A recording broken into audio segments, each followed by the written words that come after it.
स्त्री का घर इमोशनल कहानी। तुम्हें कितनी बार बताया है, मेरे तैयार होने से पहले मेरा नाश्ता तैयार हो जाना चाहिए। शादी के 28 सालों बाद भी मुझे क्यों बार बार एक ही बात बतानी पड़ती है?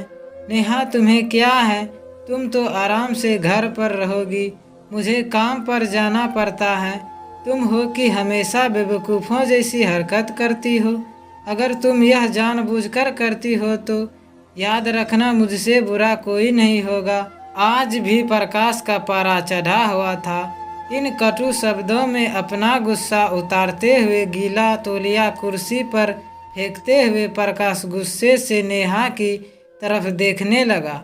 नेहा के लिए प्रकाश का यह बेवजह का गुस्सा कोई नई बात थी। वह महीने में 3-4 बार ऐसे ही नेहा पर बरस पड़ता था।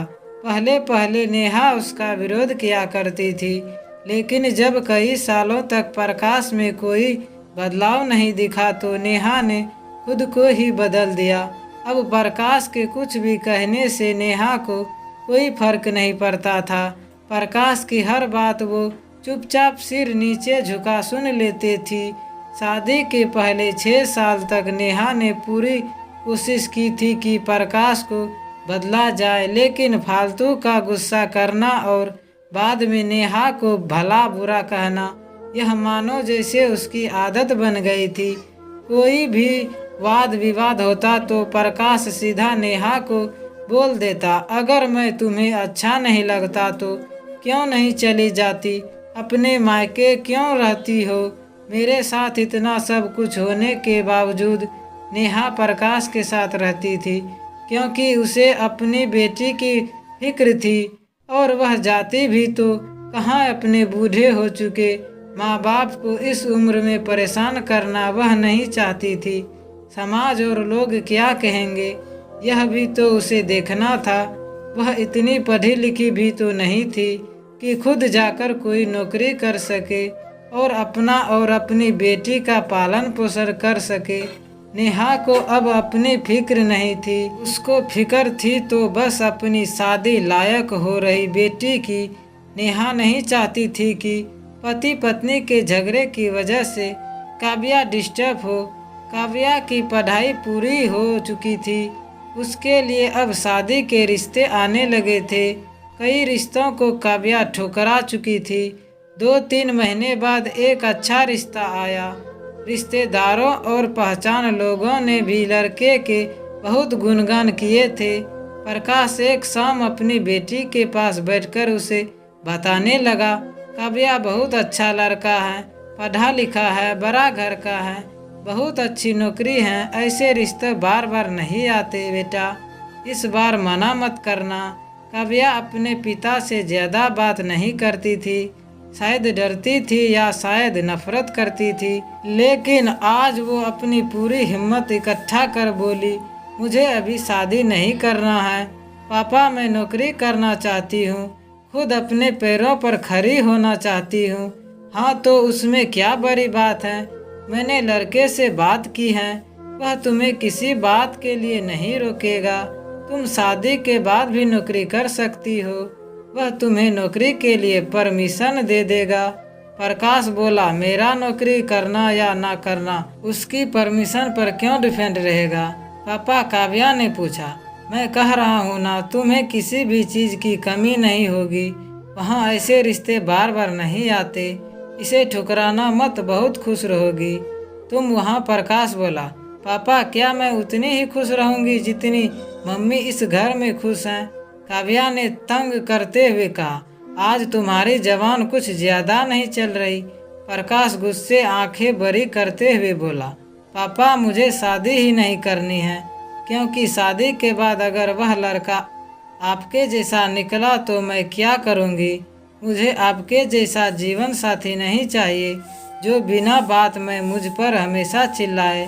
मुझे कुछ भी अपनी पसंद का लेना हो तो 10 बार सोचना पड़े, कहीं वह नाराज न हो जाए। मेरी तबीयत कैसी भी हो उसे परवाह नहीं हो। रोटी थोड़ी सी मोटी बन जाए तो घर सर पर उठा ले, उसकी चेक बुक ना मिले तो भी मेरा ही दोष निकाले और हर छोटी मोटी बात पर मुझे मायके जाने के लिए कहे। काव्या ने अपना दिल खाली करते हुए पापा से सब कह दिया। प्रकाश का गुस्सा सतावे आसमान पर था, लेकिन उसके मुंह से एक भी शब्द नहीं फूट रहा था। वो काव्या की बातें सुन रहा था। काव्या उतना ही बोलकर चुप नहीं हुई। आज पहली बार वह अपने पापा के सामने इतना कुछ बोल रही थी। पापा, अपने माँ के साथ हमेशा गलत व्यवहार किया है। आप अपने ऑफिस का गुस्सा बिना सोचे समझे माँ पर उतार देते हैं। कभी इस बात की परवाह भी नहीं करते कि उन्हें कैसा लगता होगा। आपकी बातें सुन सुन माँ ने अपना स्वाभिमान खो दिया। प्रकाश आज पहली बार अपने किए बर्तावों को महसूस कर पा रहा था। वो इतना ही बोल पाया, जो तुम्हारा मन है वो करो, मैं तो इतना बुरा हूँ ना। काव्या ने प्रकाश का हाथ पकड़ा और बोली, पापा, मुझे सिर्फ एक सवाल का जवाब दे दो। क्या आप चाहोगे कि मेरा पति आपके जैसा हो? अगर आपका जवाब हाँ है तो कर दीजिए मेरा रिश्ता आज ही, और ना है तो मुझे आत्मनिर्भर बनने दीजिए। प्रकाश कुछ भी ना बोल पाया और वहाँ से चुपचाप बाहर चला गया। आज उसे नेहा के सामने जाने में शर्म आ रही थी। चलते चलते उसकी आंखों से आंसू बह रहे थे। प्रकाश ने आज से अपने आप को बदलने का निश्चित किया। अगले दिन से नेहा ने अपने पति में काफ़ी बदलाव देखा। वह सोचने लगी कि जो हिम्मत काव्या ने दिखाई है, वह हिम्मत अगर मैं पहले ही दिखा देती तो शायद आज परिस्थिति कुछ और होती। अब काव्या पढ़ लिख कर अच्छी नौकरी करने लगी थी और 3 साल बाद उसके लिए एक अच्छा रिश्ता आया। और उसकी विदाई पर प्रकाश बोला, बेटा, तू हमेशा खुश रहेगी क्योंकि तेरा पति तेरे बाप जैसा नहीं है। प्रकाश की यह बात सुनकर नेहा और काव्या की आंखों से आंसू बहने लगे। दोस्तों, हमारे समाज में औरतों को भले ही देवी का दर्जा दिया जाता है, लेकिन वह स्वतंत्रता नहीं दी जाती जो उन्हें देनी चाहिए। उन्हें बचपन से ही बताया जाता है कि वह पराया धन है। स्कूल से आने में देर हो जाए तो पिटाई मिलती है। मोबाइल पर बातें करते हुए दिख जाए या खिड़की से झांकते हुए दिख जाए तो शक किया जाता है।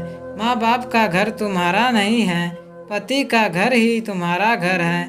जीवन भर यह बातें बता बता कर उन्हें ससुराल भेज दिया जाता है और एक दिन किसी छोटे मोटे झगड़े में ससुराल वालों से उन्हें सुनना पड़ता है कि इस घर को छोड़ दो और मायके चली जाओ।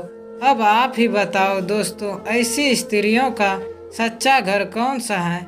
आखिरकार वह किस घर को अपना के हैं? दोस्तों, हमारा वीडियो अच्छा लगे तो लाइक करें, शेयर करें एंड चैनल को सब्सक्राइब जरूर करें। Thank you.